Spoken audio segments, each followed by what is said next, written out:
That's it! I'm done! I slammed my napkin down so hard the wine glasses rattled. My mother-in-law's fork froze halfway to her mouth. Behind her, my father-in-law's face flushed red, but I was beyond caring. You think my culture is something to be ashamed of? I shouted, the rage pumping through my veins. You think I'm going to raise my child pretending half of who they are doesn't exist? Helena, please, Jake started. No, I slammed both hands on the table. They want to call my culture foreign garbage? They want to tell me my child shouldn't learn Portuguese? Save it. I grabbed my purse and coat. I'm not some poor immigrant's daughter you can push around, and I won't be back until you learn some respect. The door slammed behind me like a gunshot.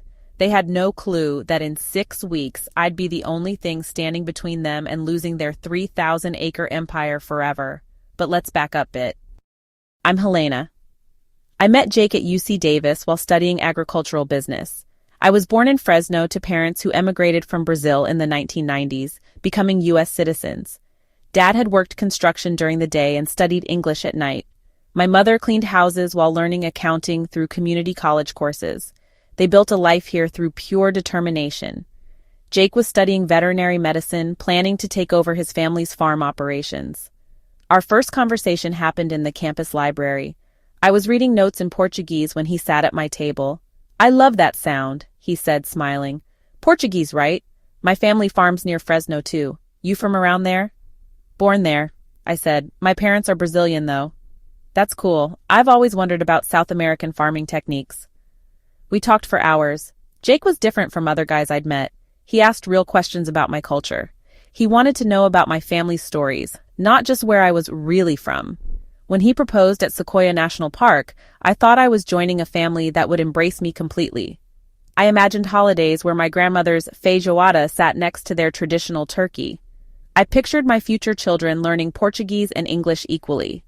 Boy, was I wrong about everything. Jake's family owned Hudson Ranch, 3,000 acres of almonds and fruits in California's Central Valley. His father, Bill Hudson, and mother, Sarah, had built their operation from a small plot to one of the region's largest producers. They employed over 200 workers during harvest season. I thought my agricultural degree would impress them. I thought they'd value my bilingual skills and cultural knowledge. I thought they'd see how hard my family worked to achieve the American dream. Instead, they made it clear from day one that I wasn't welcome. She seems nice enough, Sarah told Jake when she thought I couldn't hear. I was helping in their kitchen during my first visit. But honey, you know how different their culture is. Are you sure about this? Different how? Jake asked. You know, all that family loyalty stuff, the language barriers, religious differences. I just want you to think carefully about your future. My hands shook as I dried dishes. I was raised Catholic, just like them. I spoke perfect English, better than some Americans I knew. My family valued hard work and education above everything else.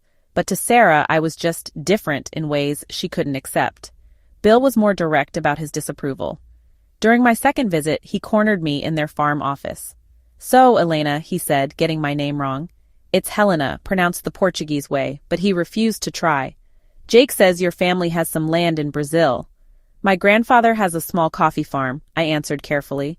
My parents immigrated here when I was young. Right, and now you're studying American agriculture to take knowledge back? No, I plan to work here. This is my home.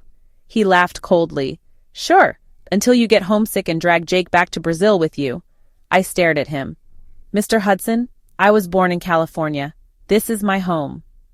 Your home, he repeated mockingly. We'll see about that. During family dinners, they served foods they knew I didn't eat. When I offered to cook Brazilian dishes, Sarah declined with fake politeness.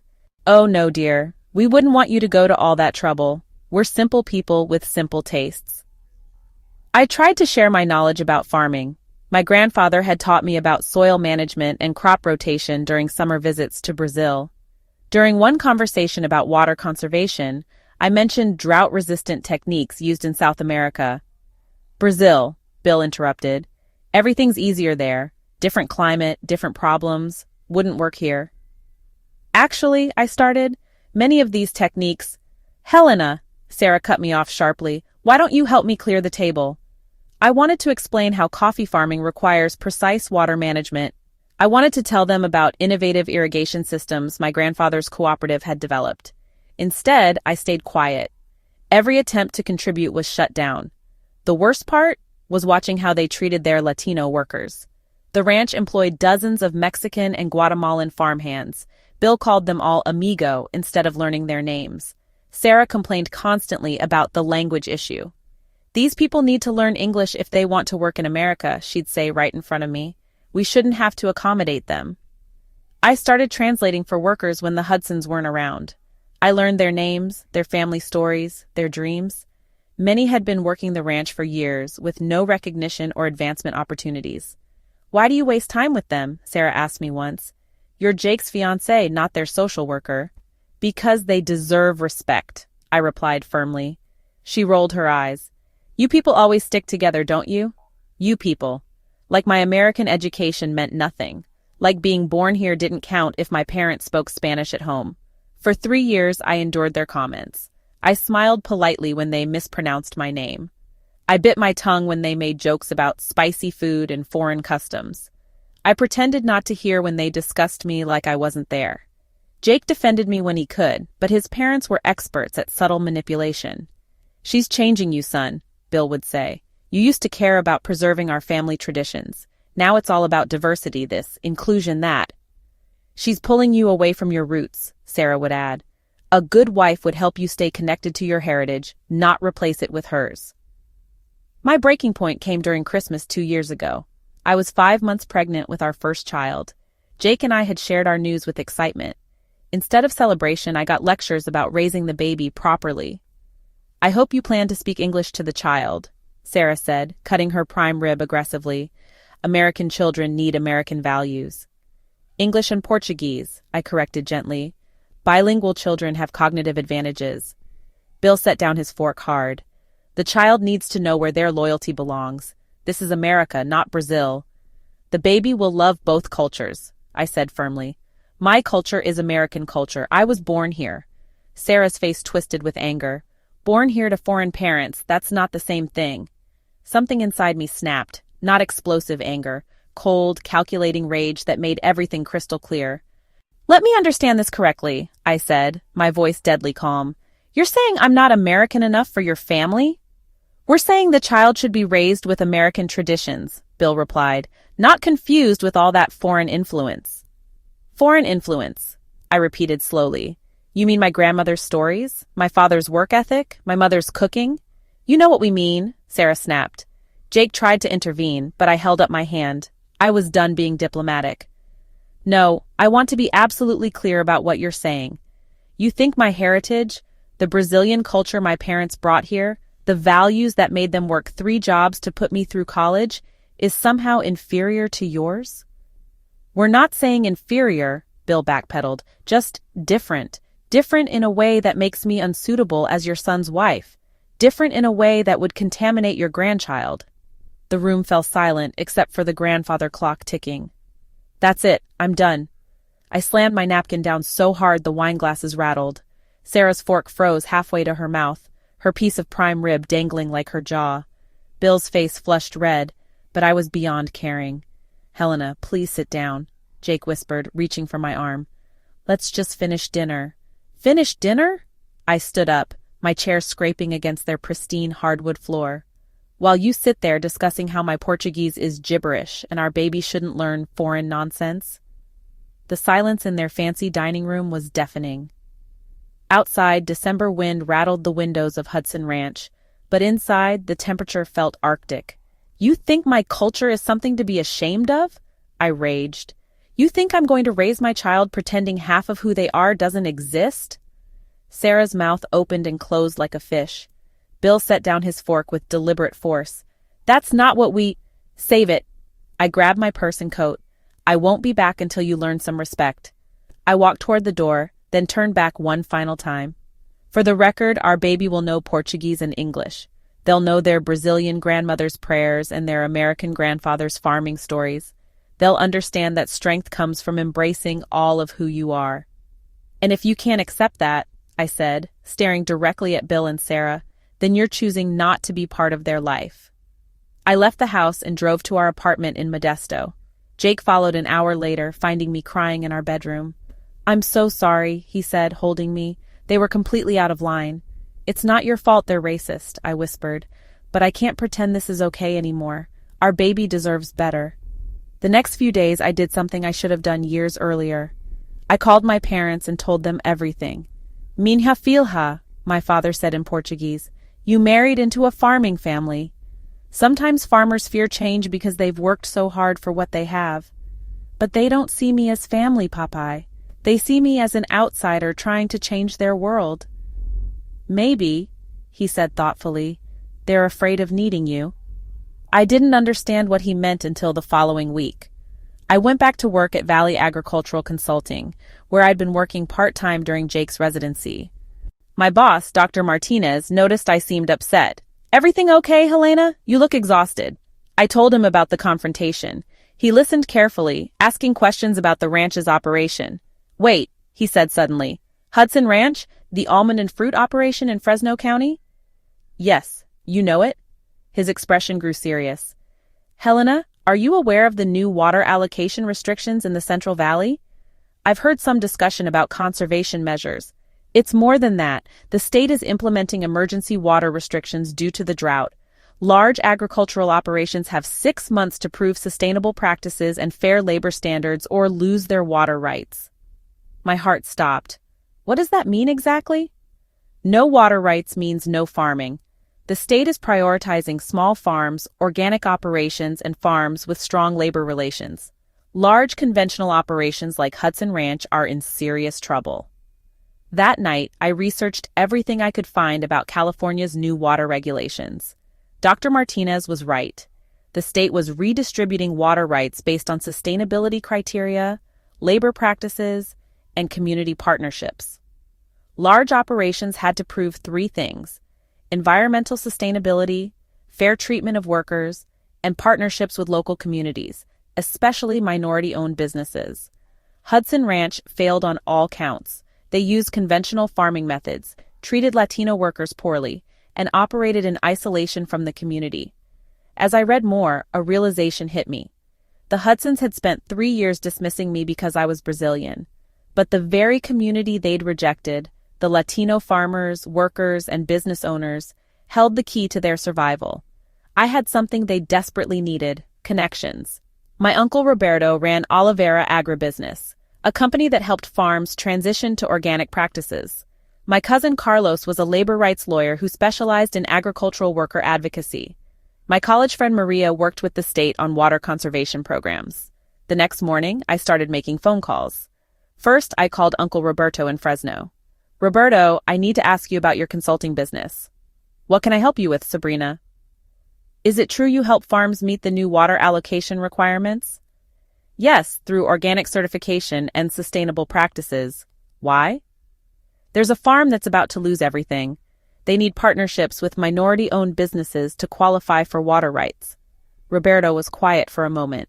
"What's your connection to this farm?" "It belongs to my husband's family. They've treated me terribly because I'm Brazilian. But I don't want to see all those workers lose their jobs." "Ah," he said, understanding immediately. "Sometimes people need to learn what they're worth." Next, I called my cousin Carlos. He ran a program that helped farms improve labor relations and achieve fair trade certification. "Carlos, I have a situation. A large ranch with a history of poor worker treatment needs to change quickly to maintain their water rights." "How poor are we talking?" "They don't learn workers' names, no advancement opportunities, no Spanish language safety training. They call everyone amigo." Carlos sighed. "Classic case. And they have 6 months to change or lose everything?" "Exactly. That's very tight, but possible if they're willing to really change." I also contacted Maria Gonzalez from my environmental science program. She worked with the State Water Board on allocation decisions. "Maria, I need to understand the partnership requirements for water allocation." "Helena, good to hear from you. Are you working with a farm facing restrictions?" "Yes, a large operation that's never had minority partnerships or community involvement. They'll need documented partnerships with minority-owned businesses, demonstrated fair labor practices, and community investment. The state wants proof they're contributing to local economic development." "What if I told you I could arrange all 3? Then I'd say they're lucky to have you on their side." Over 2 weeks, I assembled a comprehensive salvation plan. Uncle Roberto agreed to partner with Hudson Ranch for organic transition and export development. His company would help them meet sustainability requirements while connecting them to international markets. Carlos developed a program to transform their labor relations, including Spanish language training for management, worker advancement opportunities, and fair wage guarantees. Maria provided detailed guidance on water conservation techniques and helped design a plan that would not only meet requirements but exceed them. But first, I needed to get Bill and Sarah to listen. I called Jake at the veterinary clinic. I need you to arrange a family dinner this Sunday. Tell them I have something important to discuss about the ranch. Helena, after what happened? Trust me. Tell them it's about the ranch's future. Sunday evening, I drove to Hudson Ranch carrying my laptop and a folder of documents. Jake met me at the door looking nervous. They agreed to see you, but they're not happy about it. They won't be happy about what I have to tell them either, but they need to hear it. We walked into the dining room where Bill and Sarah waited. The table was set with their best china, probably an attempt to intimidate me. Thank you for agreeing to meet, I said, sitting down calmly. Sarah barely looked at me. Jake said you wanted to discuss something about the ranch. I do. I opened my laptop and pulled out a thick folder. I want to talk about your water rights. The color drained from Bill's face. What about our water rights? You have 4 months before the state reviews your allocation under the new emergency drought regulations. Sarah's fork clattered against her plate. How do you know about that? Because I work in agricultural consulting. Because I pay attention to policy changes that affect farmers in this valley. I spread documents across the table. Here's what's happening to operations like yours. Morrison Ranch in Kern County lost their allocation last month. They're selling to developers. Peterson Farms in Tulare County is facing bankruptcy. Bill stared at the papers, his hands visibly shaking. There have to be appeals. There are. They cost approximately $400,000 in legal fees, with no guarantee of success. Even if you win, I continued, you'll face the same requirements when allocations come up for review again next year. Jake looked between his parents and me. What exactly are the requirements? I pulled out another document. 3 main criteria. First, environmental sustainability, organic certification, water conservation, soil health management. Sarah was crying now, quiet tears streaming down her face. Second, fair labor practices, documented workers, competitive wages, advancement opportunities, cultural sensitivity training. Bill's face went red. We follow all labor laws. Calling workers amigo instead of learning their names doesn't demonstrate cultural sensitivity. Third, community partnerships, especially with minority-owned businesses, to show commitment to local economic development. The room fell silent except for Sarah's sniffling. We don't have any partnerships like that, Bill admitted. We've always operated independently. I leaned back, watching them process the magnitude of their situation. Everything they'd built was about to disappear unless they radically changed how they operated. Now, I said softly, here's the interesting part. I pulled out a new set of documents. I've spent 2 weeks putting together partnerships that could save Hudson Ranch. Their heads snapped up. This is Oliveira Agribusiness, owned by my uncle Roberto. They specialize in helping farms transition to organic production and develop international markets. They're willing to partner with Hudson Ranch. I placed the proposal on the table. They'll provide organic certification consulting, help you access premium markets, and meet all sustainability requirements. Jake picked up the document, scanning quickly. These terms are incredible. This is Labor Rights Solutions, run by my cousin Carlos. They help farms transform worker relations and achieve fair trade certification. I placed another folder down. They'll provide cultural sensitivity training, create advancement opportunities for Spanish-speaking workers, and help you build the kind of workplace that attracts and retains the best people. And this, I said, pulling out a final proposal, is a partnership with the Central Valley Water Conservancy, where my friend Maria works. They'll help you implement cutting-edge water conservation technology. Bill looked up at me with new understanding. These people, they're all connected to you. Yes, they're part of the community you've spent 3 years dismissing as inferior. I stood up, gathering my papers but leaving the proposals on the table. You have everything you need to save this ranch. The partnerships are real, the terms are fair, and the people are qualified. The choice is yours. You can accept help from the Brazilian-American woman you've looked down on, or you can lose everything your family built because you were too proud to admit you needed people like me. I moved toward the door, then turned back one final time. Call me when you decide whether your prejudices matter more than your ranch. I left them sitting there, staring at documents that could save their livelihood, documents written by the very community they'd rejected. Jake followed me outside. Helena, that was incredible. I had no idea you'd put all this together. Your parents needed to see that the world is bigger than their narrow view of it. Sometimes the people you reject are the only ones who can save you.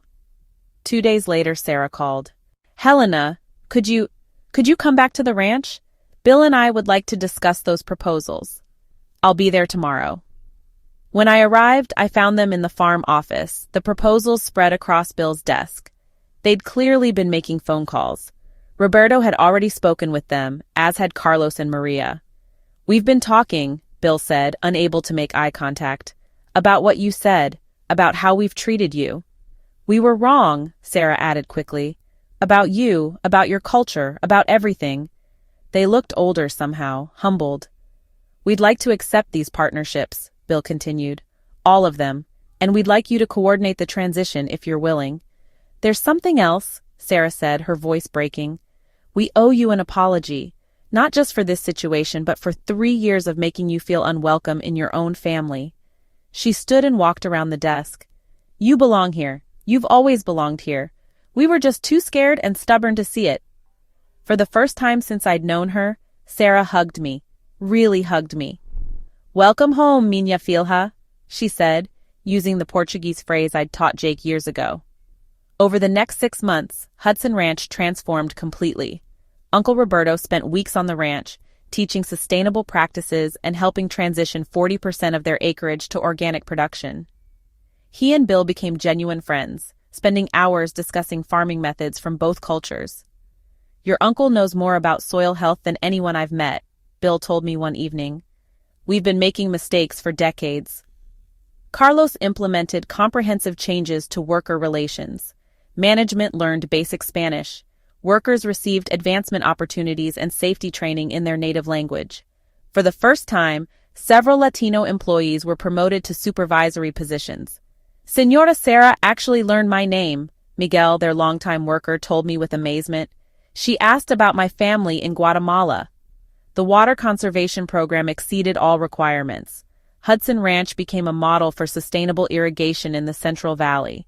But the biggest change was in how Bill and Sarah treated me. Sarah began asking me to teach her Portuguese. She wanted to communicate with our baby in both languages. I was wrong about your culture, she admitted one day. It's not foreign, it's part of America now. It's part of our family. Bill started consulting me on major ranch decisions. He valued my perspective on international markets and worker relations. You see things we missed, he told me. Your background gives you insights we never had. When Sophia was born in May, both sets of grandparents were present. Bill cried, holding her for the first time. She's beautiful, he whispered. And she's lucky. She gets to be part of 2 amazing cultures. Sarah insisted on learning Portuguese lullabies. She hung a map of Brazil in Sophia's nursery next to a map of California. My parents visited for the baptism. I was nervous about how they'd interact with Bill and Sarah, but I needn't have worried.